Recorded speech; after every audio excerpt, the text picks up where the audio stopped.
Hey, and welcome back to the next IDRONECT Wes video. After completing our user profile, we can now go to the dashboard. You can find the dashboard simply by clicking on the word dashboard in the menu or on the logo in the top left corner. This will take you straight to this page. Now that we have arrived here, it is important to explain a little bit about how IDRONECT Wes works. IDRONECT Wes is based on projects. This means that you plan your whole drone project within IDRONECT Wes, meaning the data analysis, the meetings, the actual flights, and the final slot meetings as well.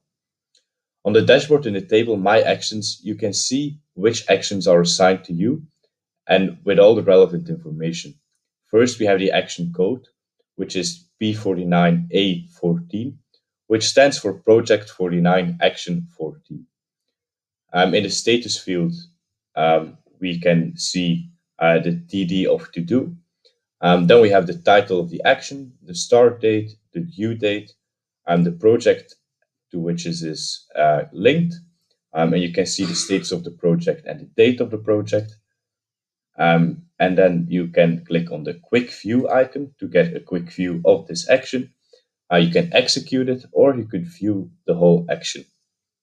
On the right side of the screen, you can see your schedule where you can basically see all your actions that you are supposed to do in an easy to interpret calendar. At the bottom left, we have an overview of all our projects as well.